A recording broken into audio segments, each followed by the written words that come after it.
My name is Veronika Vajda. I'm a project manager at the Budapest-based music company Hangvetö, and I'm here to represent our project Upbeat, the European showcase platform for world music. And we have three fantastic speakers here with us today who are all representing different angles of the music industry, and I'm sure they will have a lot to share with you today about this topic. So I would actually like to introduce you Duygu Mühürdar, Nasta, and Bojan Djordjevic. And my first question to all of you is, could you please share a little bit about your background and how you have been involved in promoting or curating global music in your respective venues or festivals? Yes, let's start with Duygu. Perfect. Hi, my name is Duygu. First of all, I'd like to thank the A2 Jazz Festival team for bringing us here, and especially on this subject, I'm very happy to be involved. I'm a booking agent, ethnomusicologist, and a programmer from Turkey. In 2 weeks' time, I'm starting to work with Pozitif Music, one of the pioneers of international bookings in Turkey, as their programming and booking executive. So hopefully I will have a lot of hats there. I've been involved within the industry for almost a decade now, and I've participated in different positions, from writing to singing even, or selling instruments, to now we're here promoting artists, international artists. I have worked at, my previous job was at Zorlu Performing Arts Center, which was a school for me, as in 2 years' time we've managed organizing over 2,000 events, more than 60% including music. And now I have my artists, and I represent the Turkish music industry and scene, as we have no representation abroad, unfortunately, so we will have to be the flag bearers, the individual actors in the industry, to carry the music export issues and cultural diplomacy. So that's where I'm at this point. It's a brief introduction, but hopefully it works. Hi, I'm Nasta, and I work for a number of festivals. But the main one that I book for is Glastonbury, and I book in the kind of green fields, where we are predominantly known for grassroots stages. And so having grassroots stages gives us the opportunity to introduce what would be defined as world music. And I spent many years trying to grow the platform for our stage to introduce unknown acts, because the festival sells out every year, so I'm in a privileged position where we can do that. But prior to that, I ended up in events because I was originally a luthier. I had a violin shop in London for years, and I started a world music club in a little theatre next to my shop. And the object of that club, 20, 30 years ago now, was to introduce music from other parts of the world to our local community who really didn't understand it, and just to kind of educate and offer them a taste of different music from different parts of the world. And it was very successful, and then I accidentally kind of got into programming. Yeah. Thank you. Thank you, Veronika, and thanks to everybody from A2 Jazz to create such a great conference. It was great last year as well, and this year, and it's nice to see the title "There is Most" already, which is one of the important things happening over the last 5 years for the Balkan music. My name is Bojan Djordjevic, and I'm coming from Serbia, where beside doing a radio show, which is part of World Music Charts Europe panel already for 34 years. Also Experimental Avant-Garde Music Festival for 28 years, and 2 World Music Festivals, one in Belgrade and the other in Novi Sad. Beside that, I'm managing several Balkan world music bands. Thank you. So Lisa already made this quotation mark with her hand gesturing what you would define as world music. So I think it's important to clarify the terminology. What do we mean by world music, and what are the connotations that come with world music, whether negative or positive?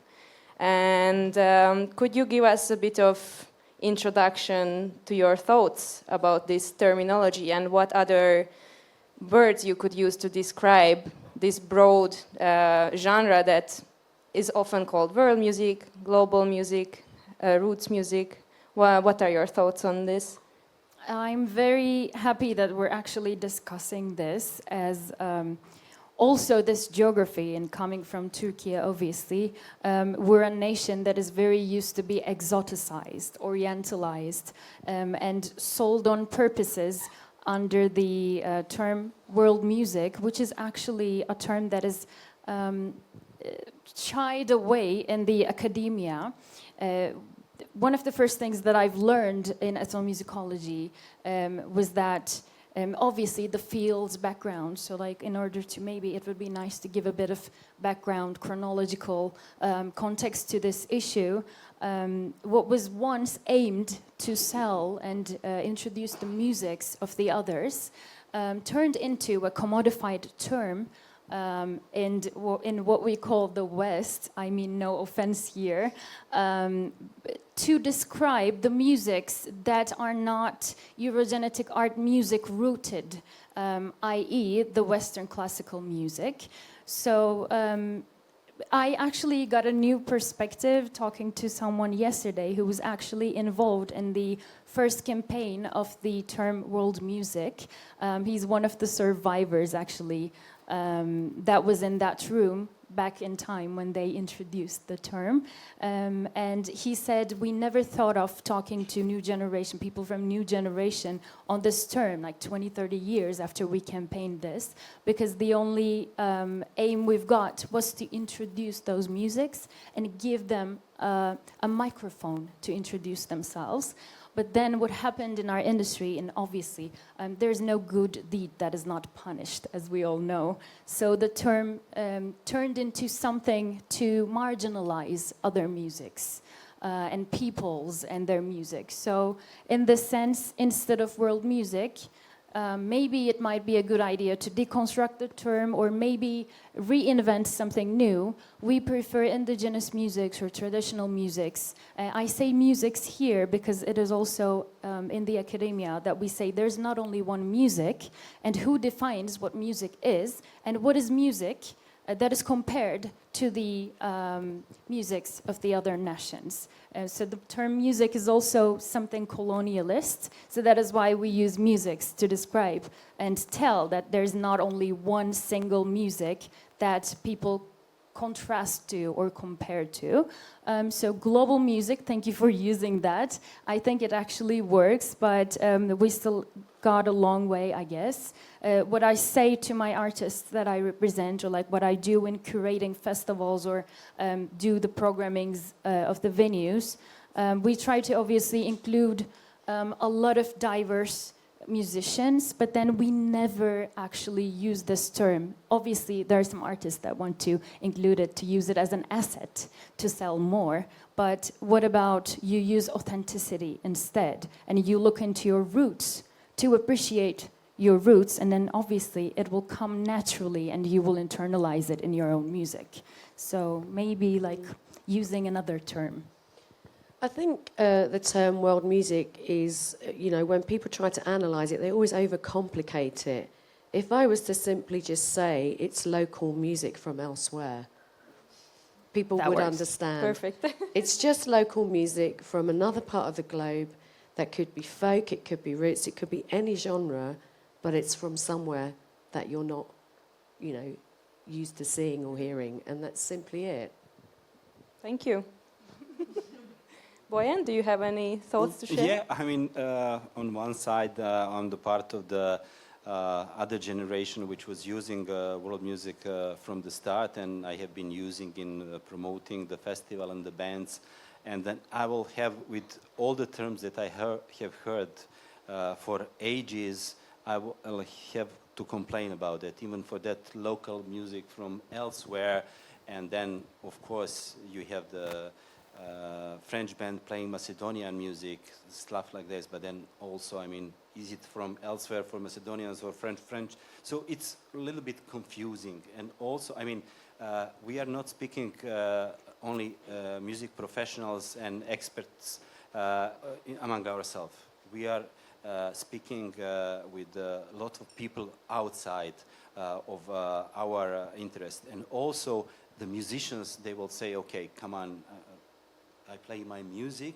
And then, of course, the brass band will say it's easy, but sometimes it's very complicated. I have the example for Boris Kovac playing at Womex, and then people like this, but they said, we don't have the file where we put it, and we don't know how to promote it, because it's world music and not. So I would say world music at this moment is something that satisfies what is there, from traditional musics to, or roots, like I would say, to the other new experimentation, like Gordon the Trio, which is Serbian singer, German experimentator, and also the Austrian drummer, or Lenhard Tapes, which is using some of the traditional tunes in completely new way. I mean, there are examples everywhere in the world, like Senaya, the band from Indonesia. So at this moment, I mean, we are just wasting the time speaking if this term is good or not. I mean, let's speak to our audience, see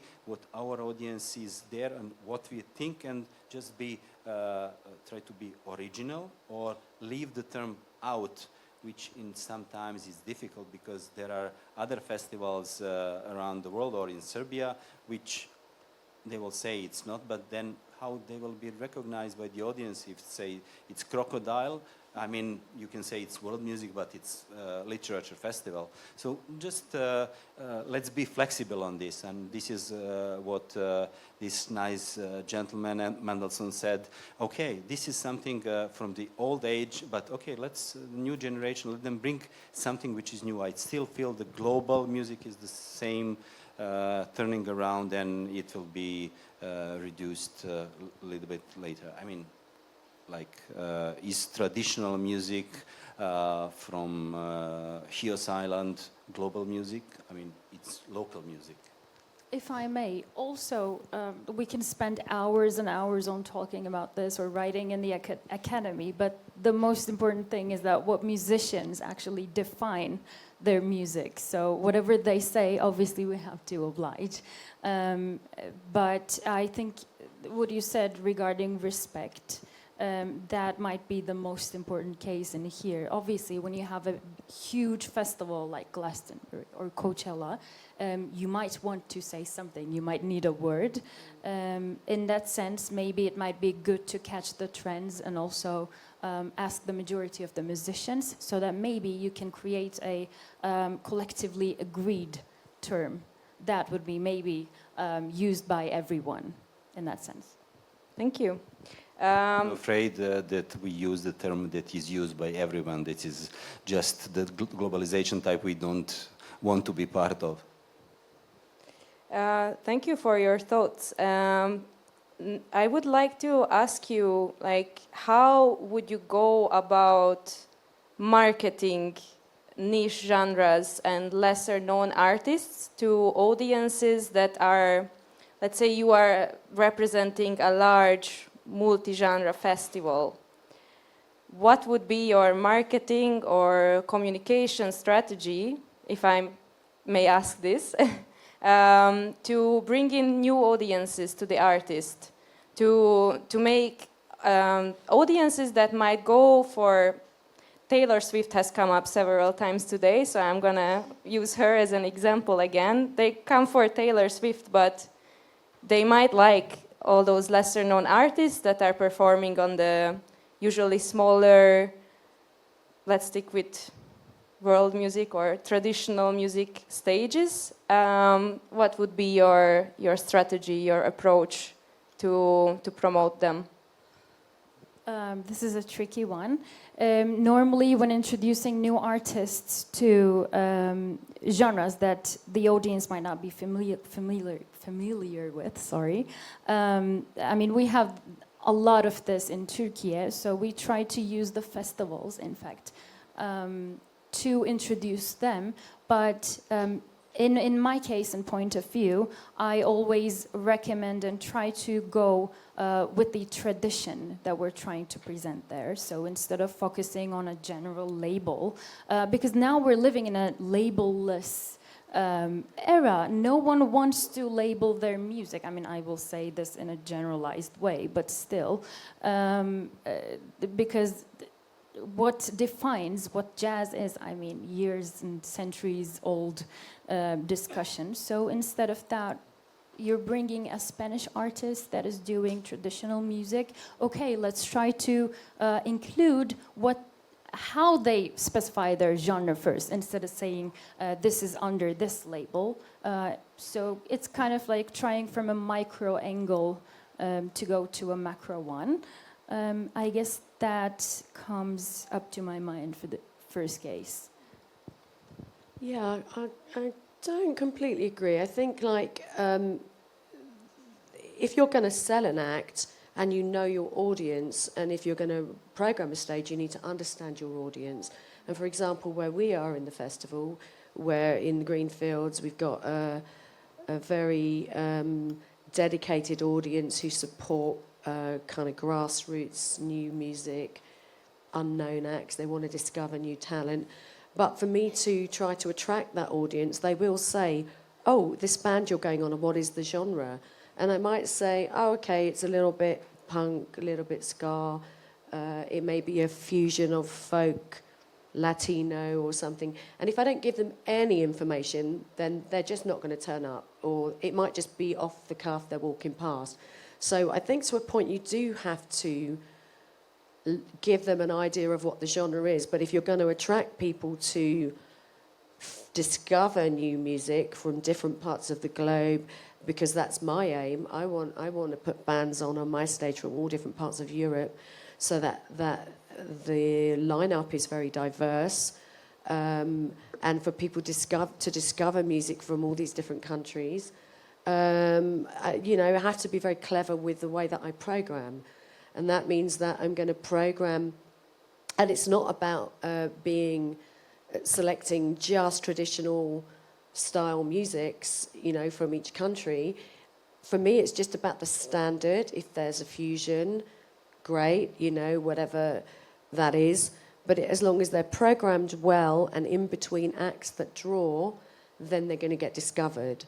So when we program, that's what we do. If I'm putting a new act in and they have never played before and I want people to discover them, then I'm really careful about where I put them. Or I might then put them on the day that I know that we're the busiest, and then bring them back later in the festival, because by then people will have talked about them and they'll want to come back.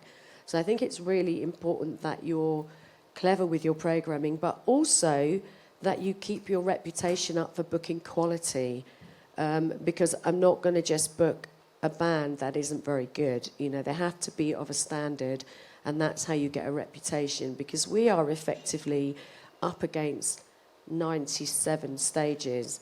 And, with the big stages, when it's the main stage slots, how do I bring people in? So I have to be really clever, and I've spent many, many years building that reputation. And now we've got to a point where people are saying, let's go over to that stage. There's always something good there. I always discover something new, and I never know where they're from. And it's always, So it is about careful programming, keeping the standard up, and understanding your audience. Thank you.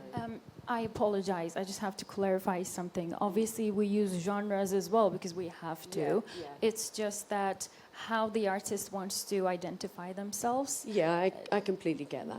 That's what we're trying to do. And like in Turkey, the dynamics are a bit different, because all musics are basically world music in Turkey, no matter. I completely understand. And also, you don't want to pigeonhole the artists, because, I work with artists and, say they're guitar masters, then they get pigeonholed in just that guitar circuit.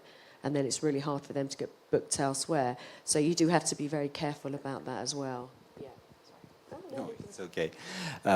Also, when we speak, I will refer to your stuff. When you speak about the artist, when you ask Roma musicians what they are, they will say Cigani.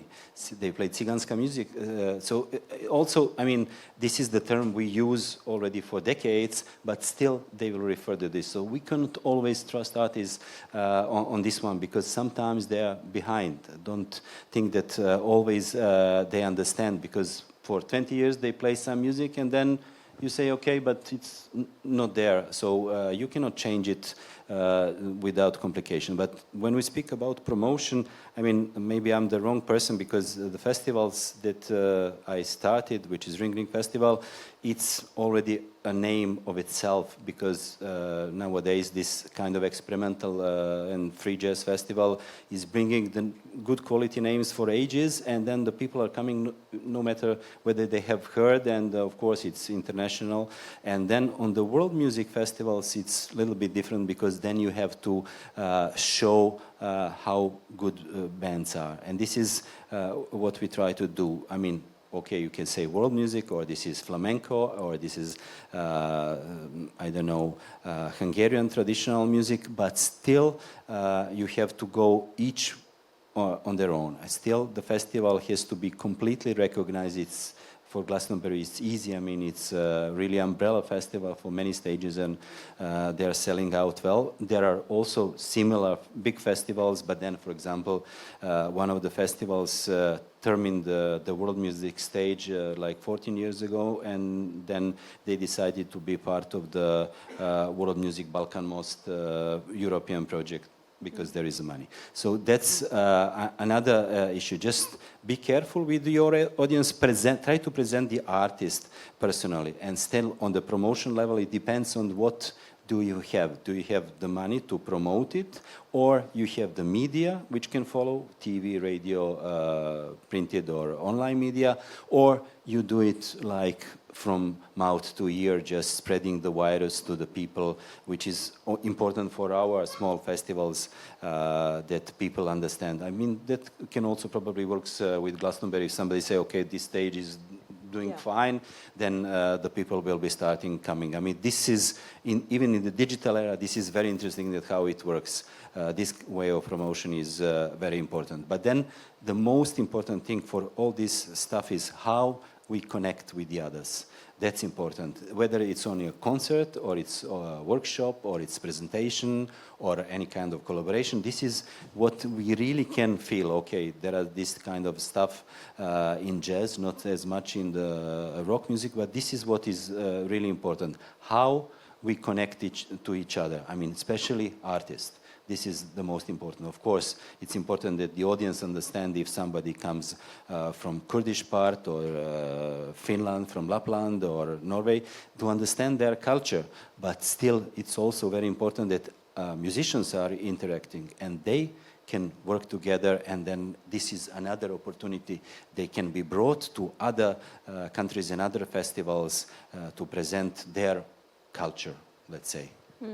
One important point that I noticed that both of you, Bojan and Lisa, have mentioned is that the quality and the brand of the festival and the reputation of the festival itself is already an effective tool to bring people to the concerts of even lesser known artists, because they are gonna come regardless of what else is programmed there.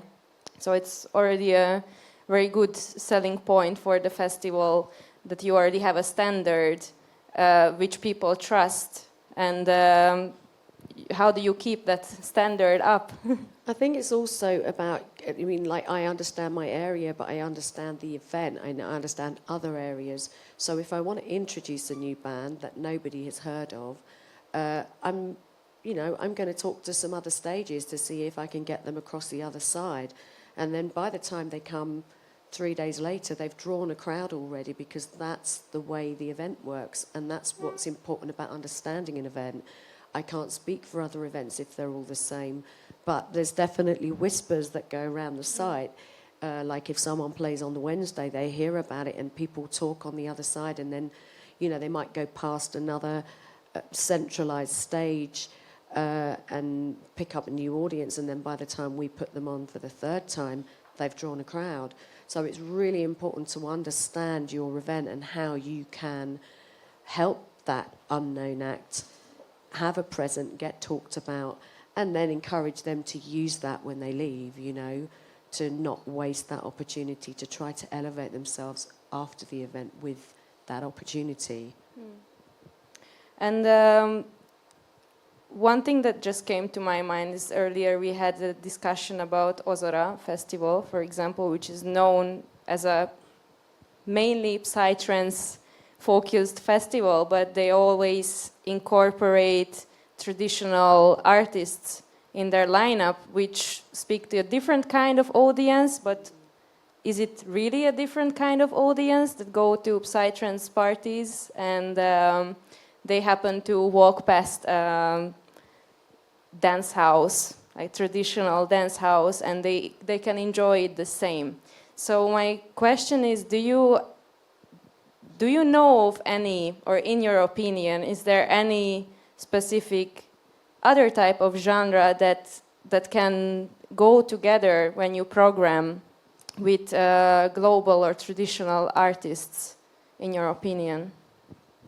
Yeah, I mean, basically you're building your lineup, so it's going to be our lineup is very diverse. It could be, I mean, for example, this year, early in the morning on Sunday, we had a Japanese opera singer, and then that was followed by a local Welsh traditional singing folk artist from Wales. And we, you know, as it's early in the day, we're building that, but we're building it up. So we start with the softer tones in the day, and then we're building up the lineup, and then later on it gets a bit louder, and you know the genre changes, because we had like some blues, some rock. I mean, it really changes, and then you build up your act, and then later in the night we're going to bring it back down and maybe put maybe a little bit of trance fusey stuff on, because at that time of the morning people want something different. So that's you know, it's definitely not. You can't assume someone only likes one genre. So you are catering for the hours of the day going into the night and then coming back down. So it's incredibly diverse, and very diverse with the cultural backgrounds that we're trying to bring in to, you know, make our lineup very diverse. If I may. Sure. Although we don't have an example of that kind of bigger capacity festivals, I used to do the bookings for Sonar Festivals. Istanbul branch, Zorlu Performing Arts Center, had the Istanbul foot of the festival. And obviously, we talk in the academia, we talk about how music is incorporated in different cultures and social conjunctures and conditions, obviously. So you cannot actually separate the musician from the conditions they grew up in. So they're like socially conditioned. Obviously, this reflects upon their music as well, their input as well. So when I book a Turkish artist to the electronic music festival, obviously I hear some sounds that are similar to my culture or to the culture they grew up in. Or it differs to countries and societies to societies, obviously. But I think living in a genre-less era kind of helps on this, because we can see this in jazz festivals. I mean, Nordic jazz, right? South African jazz. Obviously, we say Turkish jazz even, or like Anatolian jazz. So the musician coming from that country, that background, brings their traditions regardless of how they sell it or how they put it. But electronic music, I think, has a lot of it, especially when you hear the ethnic sounds coming from, this is, I think, a subgenre now, right? Ethnic house, ethnic melodic techno. Folktronica. Definitely. So you have it everywhere, but obviously in jazz, which is the mother of many, many genres, we see this a lot. In my case, this is what I've been seeing. Actually, just to come back to the labels and tags, however ugly they may sound. One practice we do at Budapest Ritmo Festival is trying to come up with alternative descriptions and alternative tags, if I may say tags, for the artists. So, for example, I think Pulup, I don't know if you're familiar with Pulup. Famous Eurovision band. Yes, the famous Eurovision band from Estonia. I think the way they market the artist is fantastic because it's not only funny, it's descriptive. And I received an email from their booking agent with a short promotional text about them, and it starts out with two men in midlife crisis. And the tag we actually used for them when they performed was Mad Professors of Estonian New Folk. And I think that sounds, even for an audience who would not necessarily be coming to the concert, if they see in the, like the program booklet, it's two Estonian talharpa players tonight, but if they see something more creative, it already draws the attention to the artist and might bring in a new people for them. So just to relate back to the previous discussion. The next thing I would like to ask from you is, we've been talking about how you need to listen to your audience when programming and always consider your audience when you program new artists. How do you think programming more diverse, more, let's say, traditionally rooted music into your festival program, how does it benefit the audience? How does it benefit you as a promoter or a festival? And how can it benefit the artists themselves? I know it's a bit of a complex question. Maybe you can just approach one side of it at once. In Turkey's case, we've actually been talking about this with some Balkan partners. It's really difficult to promote new artists in our countries. It takes a lot of time for the audience to get used to them. It is very difficult to sell tickets, let alone sell out the venues and festivals. So it is actually a bit tricky. So there has to be a great curation and programming, and you have to do some strategies. I don't know, maybe bring a new band once, twice, or thrice a year so that you don't really lose a lot of money. But obviously, it's always the significance, it's always the impact. You want to increase the cultural enrichment of your country, obviously feed the people's souls. So this actually has an idealistic background, I think, for all of us, if I may say so. So there you're actually working for the sake of music, try to diversify the scene, inspire people, musicians, and let them have the connections themselves, obviously, by bringing them together, introducing them to each other. Maybe in the upcoming years, they might have a collaboration of some sorts, or you just open that path. But it's very tricky. So in countries like Turkey, where there's a financial crisis, economic struggles, and obviously some leaning towards mainstream, I want to say, you need to take tiny little steps to do that, but it's for the greater good overall. I think there's really huge benefits for the musicians. Obviously, the audience get to experience just amazing stuff they may not normally have heard, and discover that they actually like music from different countries. But what I found this year in particular, we've spent many years working on our artist area being combined with our crew area as a community. And what I noticed that more than anything this year is that a lot of the bands sat and stuck around and watched each other's sets and congratulated each other. And I think you know, that means that you're experiencing all these different styles and stuff you may not have heard of yourself. And we do get collaborations because of that. But something that really struck me this year is we have a band that happens to be one of the ones that we bring back regularly. And originally, when we brought them in there from Korea, they were very classical, pretty strictly classical. And I've watched them evolve. And this year, their classical set became wild violin rock combined.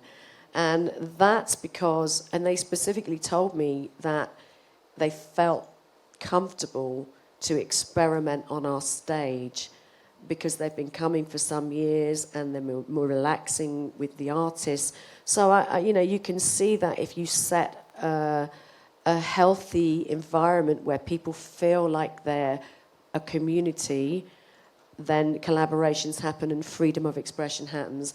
And that's because everybody's openly talking about their cultural backgrounds or their traditional styles and techniques. And I think there's a massive benefit for the artists, and I saw it this year. Thank you. Bojan? Yes, I mean, bringing artists to Serbia is always a challenge, but on the other hand, for them it's opening a new place and also new people, because Serbia is the country in Europe at the bottom of the culture budget list for the first place. And then, of course, they meet the audience which is hungry for this kind of music, but they don't know much about it. Even there is some open media, and then you can find out about this traditional music or the other stuff. You can easily trace it down, but somehow it still not works on the high scale level that people know them.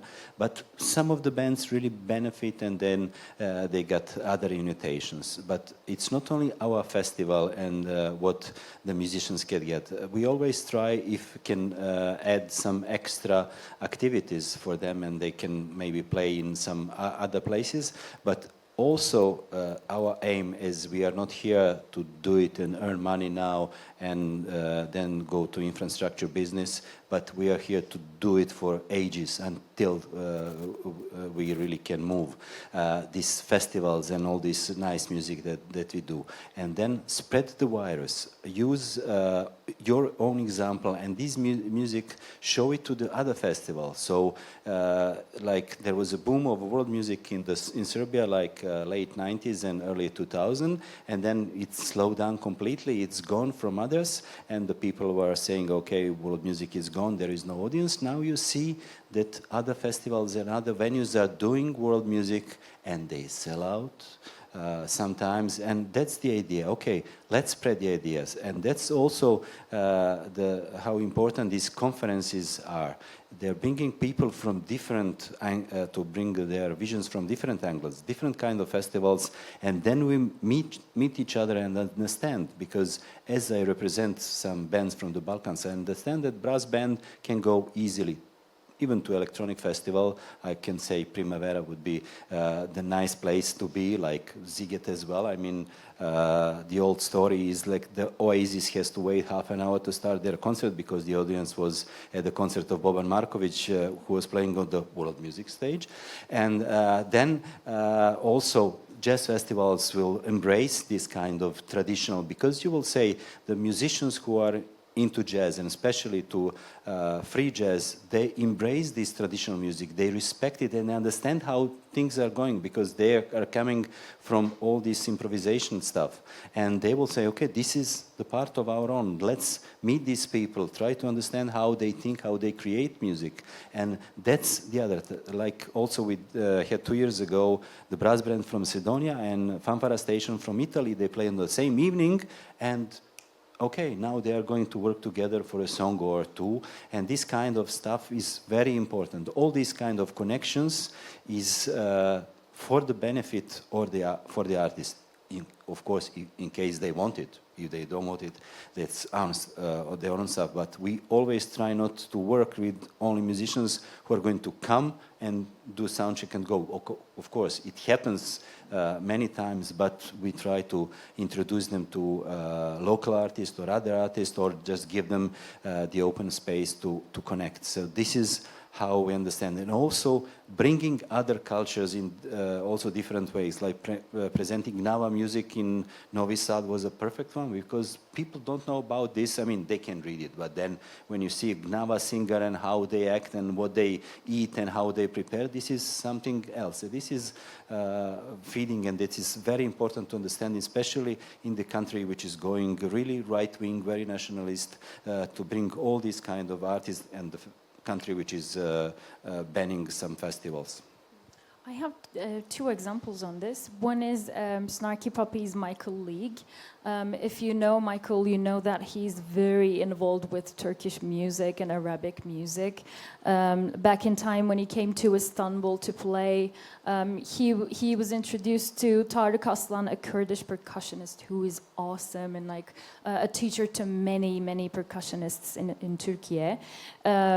He started working with Tarık. He was planning to stay for a month maybe. He prolonged it. It took 3 months, 5 months. They've traveled across Turkey, went to the southern eastern side, participated to weddings to get inspiration, and he started learning new instruments. They went to Morocco, Syria, traveled. So like it feeds musicians, and then you hear that in Bokante, for example. You hear the Turkish traditional instruments that are played by Michael over there. It's all thanks to that collaboration, that ability to meet and be together. But also on another level, it is a way of soft power.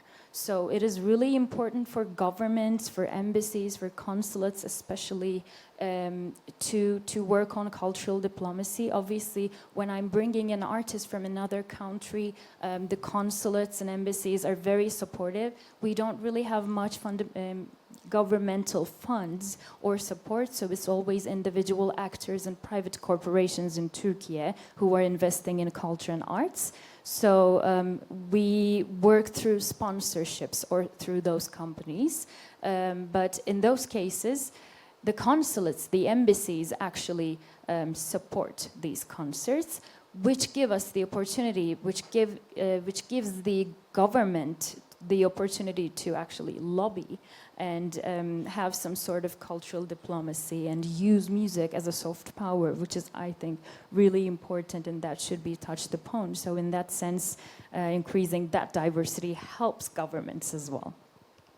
Thank you. And we've been discussing larger multi-genre festivals or global music-focused festivals, and I would like to just drop in the showcase festival structure into this conversation, because you, as I know, Bojan and Duygu, you both represent artists. I don't know about you, Lisa, if you... I try. So what would be your advice to artists who are stuck in the genre-specific showcase circuit? What can they do to actually get booked for larger festivals and present their music, present their art to not only the professionals who are there to take notes, also to enjoy the music, of course, but to the larger audiences? What would be your advice to them? Go to the small festivals. I mean, there are many festivals which are small and nice. I mean, even if the money is not big, I mean, that is going to bring something new to the artist. The artist will understand if the festival is small and small budget, but with a dedicated audience, that's perfect, because they have to perform. This is the way how they are upgrade their art, and also it will be also how they are going to move ahead. So this is one of the things. I mean, at least you economically, you have to fill your CV. Okay, we play this festival, that festival. If you play only on aim only on the big festivals, that's not going to do, because I mean, sometimes you can play Glastonbury at a small stage once and never again, and then is it going to make any career in UK? No. But then we have the also, I mean, finding a local agent, I think, is really very, very important thing for many of them. So they have to reach out not only for the showcase festivals, because they are going to be stuck. Also, if they are one genre, but they have to think about the whole team, not only the musicians, where they can reach out. But also meeting other people will mean a lot, because then they will understand, okay, we are all interested for different kind of music, and we are ready to book it, or at least to point, okay, this is the festival for you in my country. So these are the things that will help. Just they have to not give up, be what they are. Authenticity is very important. Not to try every year, okay, now we are going to switch to this kind of music, this is going to sell. No, it's not going to sell, because you will be recognized most probably. Sometimes definitely not, but then these people are doing for decades selling fake music. So these are several advices I will give them. Thank you. For my case, well, it depends on country to country. Turkey has a very difficult geographical situation. Is it Black Sea? Is it Mediterranean? Is it Balkans? Is it EU? Non-EU? It's everything. It's everything. But is it Middle East? Another social construct that we hate using, because come on. I always advise artists to be authentic and look into their roots, but there's also something that's understandable. I work with some jazz musicians, and they're like, I want to play contemporary jazz music that you might hear in New York. I understand completely. When I'm trying to sell them, the question I hear, but does it include any Turkish elements in the music? I'm like, no, it's contemporary jazz music. This is what they're doing. No traditional instruments. No traditional instruments. I cannot sell them, because what I get. But I already have in Norway a lot of musicians that do contemporary jazz. So in a way, sometimes it's limiting, and the artists' struggle in Turkey is to break out of those limitations and borders, in the sense, because they're used to be orientalized. So there are some artists that are actually like breaking those boundaries, limits now, like Lalalar, Turkish music, very psychedelic, indie rock, amazing, and it's selling out everywhere, so it's good. Gaye Sakyol obviously has roots, right?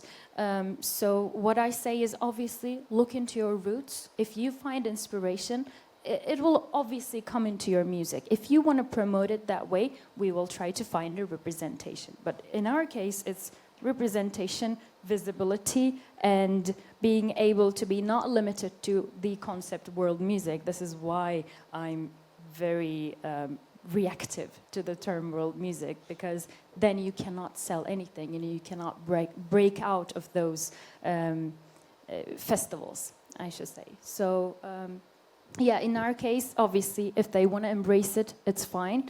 But it comes to your music in any ways. They say they play contemporary jazz, but then I hear those microtonal stuff they do. So hey, it doesn't happen in Europe, right? So there's always that, but it's how you want to promote it, how you want to carry it. And if you say you're genreless, you're borderless, it's totally fine. But then again, it's also up to the promoters and organizers and venue bookers, I think, outside of our countries, so that they're aware of what's happening and they don't limit the musicians themselves. Thank you. I think, because I do look after an artist, and I think showcase festivals, you have to do your research like you do with any other festival. I wouldn't send my artist to a dance festival, because that's a waste of time. He's not going to work there. But I think if you are going to perform at a showcase festival, again, you need to do your research. And use that opportunity well, because there's no point in you going to an event that isn't going to really benefit you.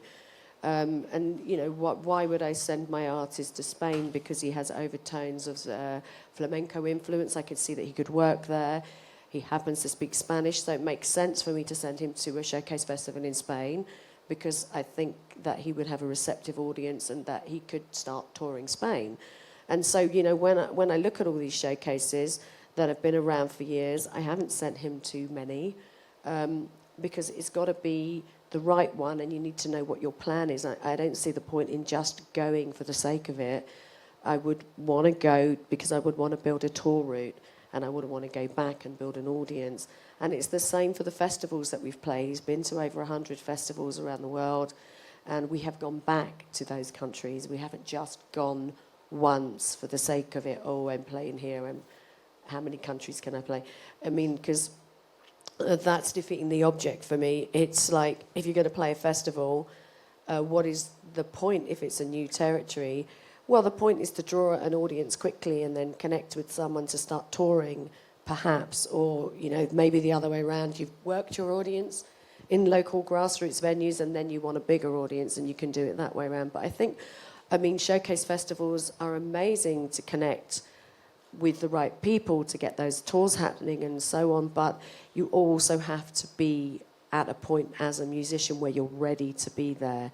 If you haven't ever toured outside your local village, don't go to a showcase festival because you're not ready to go tour. If you haven't played more than one festival, you know, and that's what you're trying to do, be ready, because you're going to get a bit of a shock. Get export ready, because you're going to get a shock.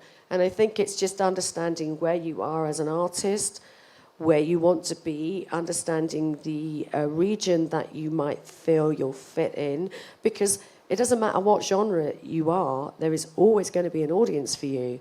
You just need to know where they are and do that research and find them, and then start thinking about a plan to start building a following, you know. Thank you. Just looking at my clock here. We have a couple of minutes for questions from the audience. If anybody has any questions to... Yes?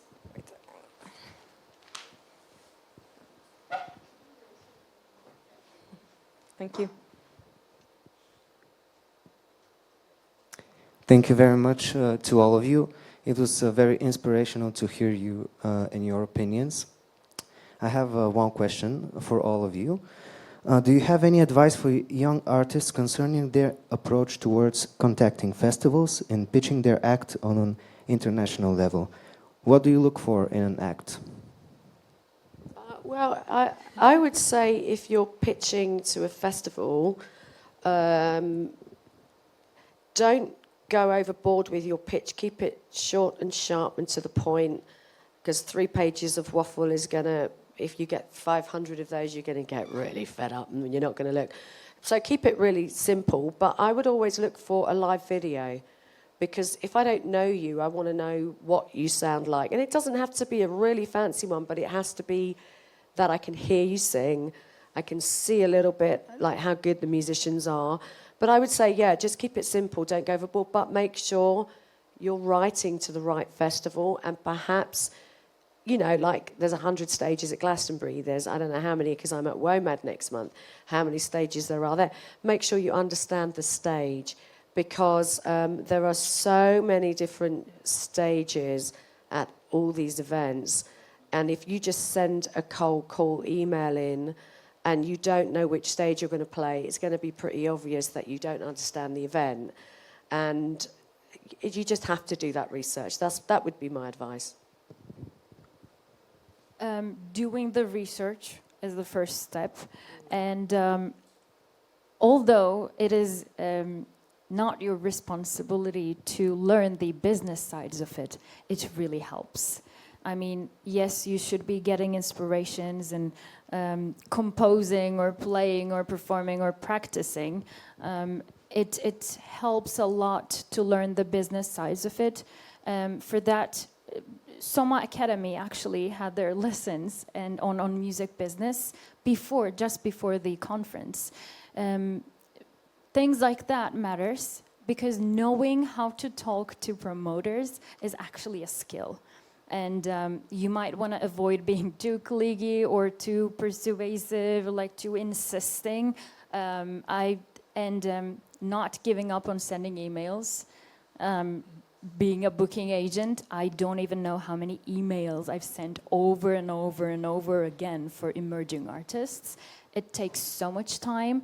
Obviously, finding representation always helps.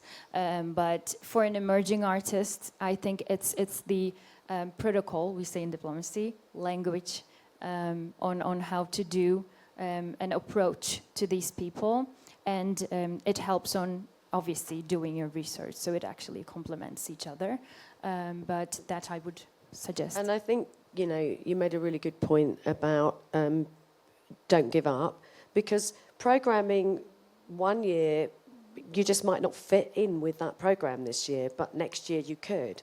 And if you're on the radar and the event likes you, they're going to remember you, you know, so don't give up, for sure. Also, having a lot of materials in hand, I think, works a lot. Because if I only get like 2 or 3 Spotify links, that come on. And actually, timing as well. Yeah. One thing I would definitely advise is do not email to pitch yourself when the event is on.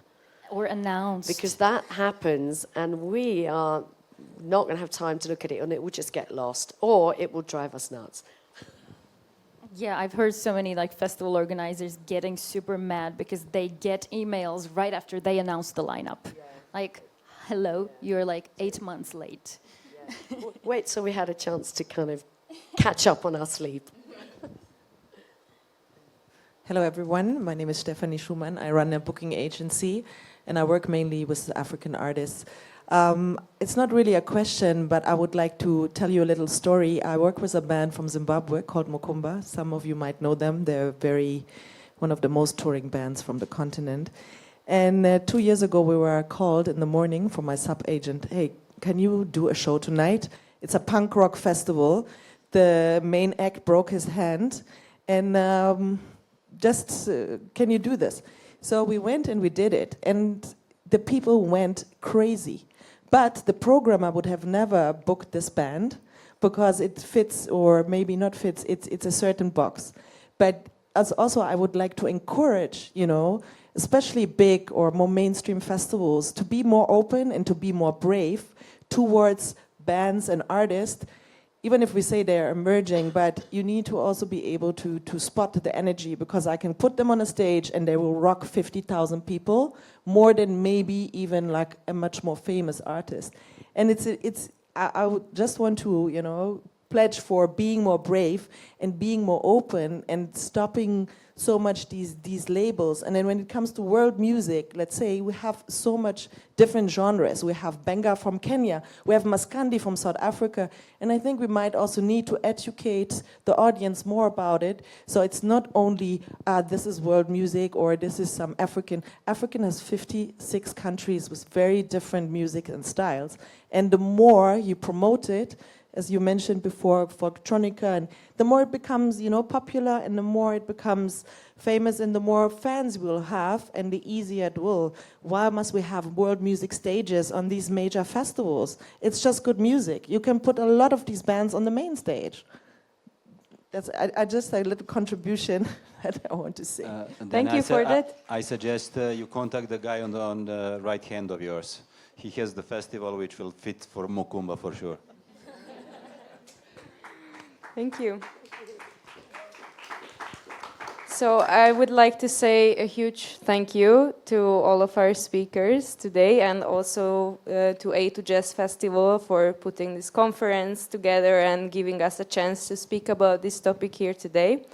And if I may self-promote, I would like to invite you all at 6 o'clock to the terrace of Topla Centrala, as we will have an awarding ceremony to a very special artist that you will see later on tonight, also at the concert at 11 o'clock here in Hall 1. So feel free to join us at 6 o'clock, and thank you all so much for sharing your thoughts and for coming and for the contributions also from the audience. Thank you.